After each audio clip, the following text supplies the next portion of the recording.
मी समय पे तय करना पड़ता है. कारण का माहिती आहे का, ही वेळ आहे तुमची. त्या वेळेतून आम्ही गेलो, तुमच्या वयातून आम्ही गेलो, पण त्यावेळेस आपल्याला हुन्नड वाटते, बाकीचे लोक करतात ते करावं वाटते.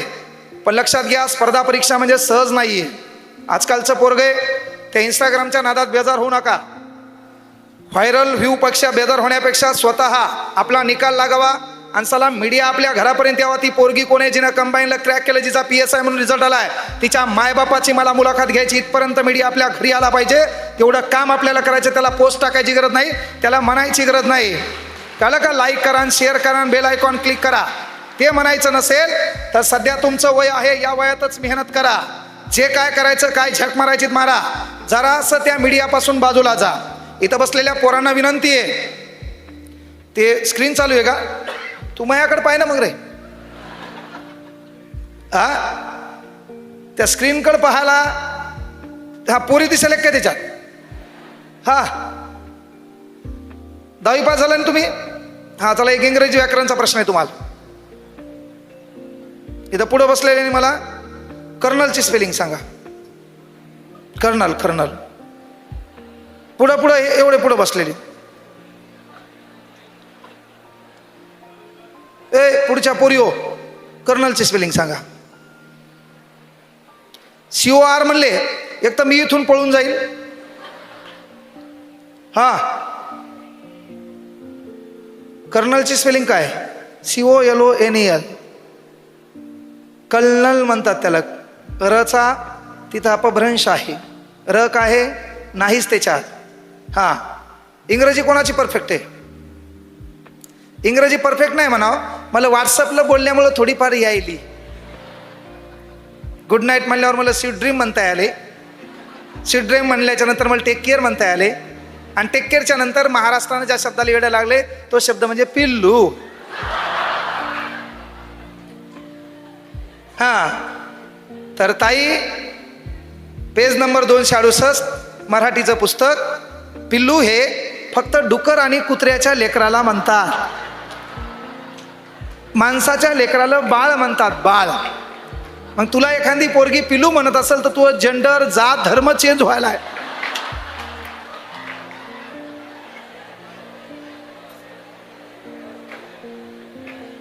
अशा भंगार चाळे करायचेच नाही. अरे इंग्रजीचा अभ्यास. आणखी एक sentence. Now we are going to learn a character of mister Subhash Chandra Bose. Identify the tense. Now we are going to learn a character of mister Subhash Chandra Bose. Identify the tense.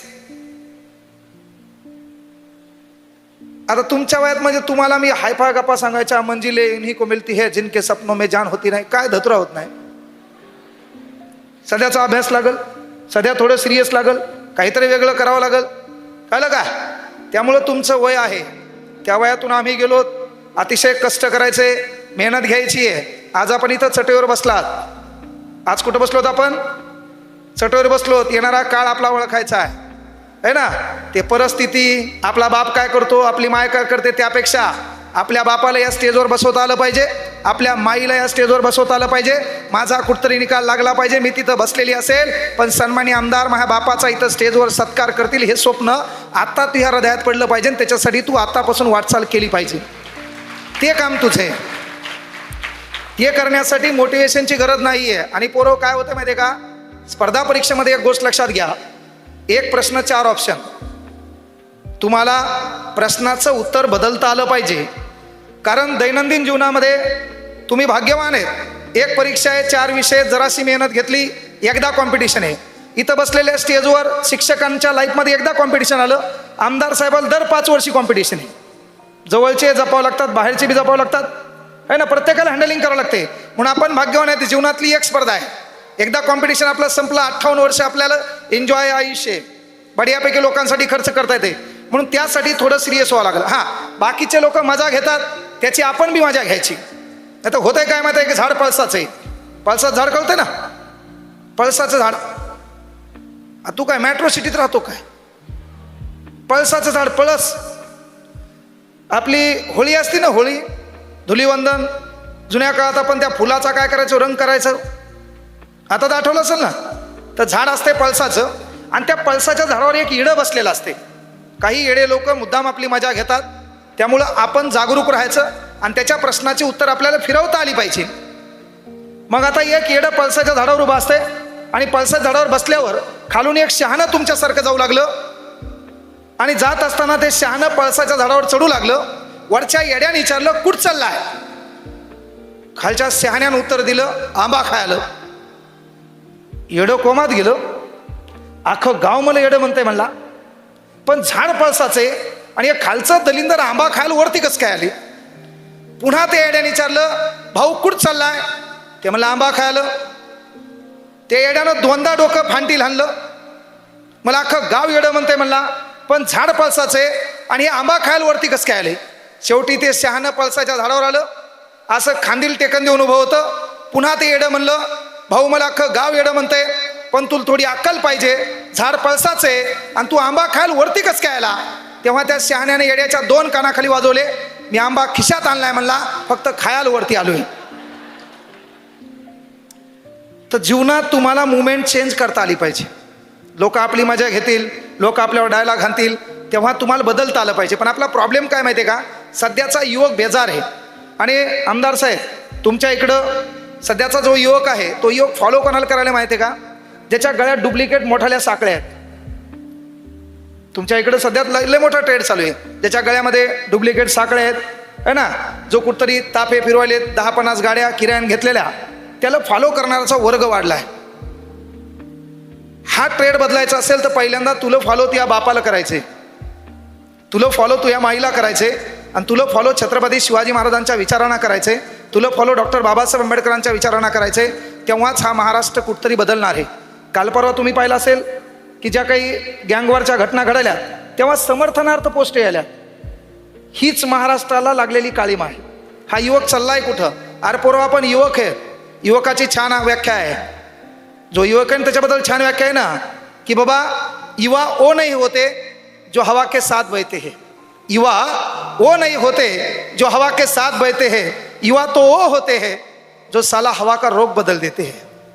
आपल्याला ती हवा बदलायची आहे, टाळ्या मरेलवाणी वाजवायच्या नाही. एकदा पोराच्या टाळ्या होत्या. बरं, इथं बसलेले असे कोणी आहेत का ज्याला टेन्शन आहे, डिप्रेशन मध्ये, त्याला वाटायला आता मरावच आहे का कोणी? नाही. पान एखाद्याकडे पान, आजूबाजूला एखादं असलं है ना, है का? पोरीपैकी हा, पोरीपैकी आहे का एखादी मैत्रिणी नेहमी दुचित असती, चेहऱ्यावर 12 वाजलेले, है ना? शिक्षक काय शिकवायले लक्ष नाही, कॉलेजमध्ये काय चालले लक्ष नाही. एक गोष्ट लक्षात घ्या. हा चला, पुन्हा मी तुझ्यापाशी येऊन प्रश्न विचारेल, माईक रिकाम आहे, डायरेक्ट तुझ्यामध्ये येईन, तुला उभं करील, आणि तुला उभं केल्यावर मग तू कोमात जाशील. हा, तुला उभं केलं, तुला माहिती आहे बापा एवढ्या पोरीन माझ्याकडे पाहिलं का, हे का नाही? तर एक गोष्ट आवर्जून लक्षात घ्या की बाबा, जगात ज्या व्यक्तीचं स्वतःवर प्रेम आहे का, तो जगातल्या कुठल्याही गोष्टीला नसतं नाबूद करू शकतो आणि कुठल्याही गोष्टीला घडवतो. ज्याचं स्वतःवरच प्रेम नाही का, ते दलिंदर मेलेले बरे. जगावर नंतर प्रेम करा, पहिले स्वतःवर प्रेम करा, आणि स्वतःवर प्रेम करता करता लय प्रेम उफाळून आलं तर मग जगावर करा. पण तू प्रेम स्वतःवरच नाही, तू लोकाला विचारायला हे ड्रेस कसा वाटतो, तुला डोळे कशाला दिले, तो जगणं कशासाठी आहे? इथं बसलेल्या पोरींना एक विनंती आहे, पोरीओ, आपलं वय आहे 16, 17, 18, त्याला धोक्याचं वय म्हणतात, कळलं का?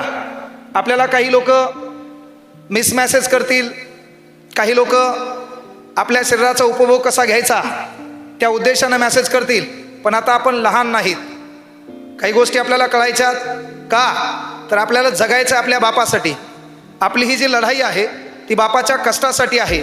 तुम्ही इंस्टाग्राम वापरा, तुम्ही फेसबुक वापरा, व्हॉट्सअप वापरा, यूट्यूब वापरा, काही वापरा, पण ते वापरत असताना आपल्या बापाचा मान सन्मान खाली जाणार नाही याची काळजी घेऊन वापरा. आपला शोध लोकांनी घेतला पाहिजे. आपण लोकांचे स्टेटस ठेवण्यापेक्षा लोकांनी आपलं स्टेटस ठेवलं पाहिजे की जिचा बाप किराणा दुकानावर कामाला होता, जिचा बाप कोणाच्या इथं कारखान्यात कामाला होता, पण त्याच्या पोरीनं आज MPSC क्रॅक केली आहे, तिच्या पोरीचा PSI म्हणून रिझल्ट आलाय, तिच्या पोरीचा नीट MBBSला तिचा रिझल्ट आलाय, आणि तिचं गावातल्या लोकांनी स्टेटस ठेवावं, तेवढं स्टेटस तुम्ही बनवावं, त्यासाठी मोबाईल वापरा. की मी लोकांच्या मोबाईलवर कशा पद्धतीनं दिसते हे तुम्ही वापरावं, किंवा आपणच रील करणं आणि त्याच्यासाठी डायलॉग मारालो, फॉलो करा, शेअर करा आणि सबस्क्रायबर करा. किंवा महत्त्वाची गोष्ट म्हणजे फॉलोअर वाढवा. फॉलोअर वाढवायची गरज नाही आहे.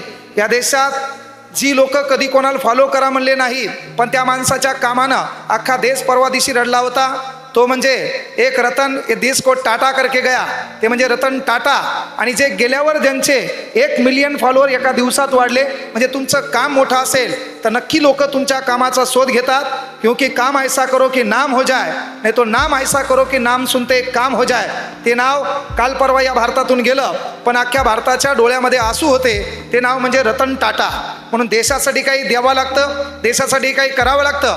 तुम्हाला देशापेक्षा सध्या तुमच्या बापासाठी करायचे. आणि बापासाठी का करायचे तर येणाऱ्या काळात आपल्या लग्नाचा प्रश्न आहे. येणाऱ्या काळामध्ये आपल्या लग्नाचा प्रश्न आहे. म्हणून आपल्याला आपल्या बापाच्या सन्मानासाठी अभ्यास करायचा आहे. आपल्याला आपल्या बापाच्या गरिबीसाठी अभ्यास करायचा आहे. हे वय तुमचं आहे, मान्य आहे, त्याच्यातून आम्ही गेलो. पण या वयात येणारे स्पीड ब्रेकर कोणते, डिवायडर कोणते, ते तुम्हाला ओळखता आलं पाहिजे. आणि ते सावध गतीने पार पडून आपल्या यशापर्यंत आपल्याला पोहोचता आलं पाहिजे. बापासाठी अभ्यास काय करायचा आहे, कारण तू आज जन्म झाला तेव्हा तुला लक्ष्मी म्हणून ओळखल्या गेलं. बापाने एखादी गाडी घेतली तर तू लहान असताना तुझे पाय त्यानं कुंकात भिजवले आणि त्या गाडीच्या टपावर लावले होते.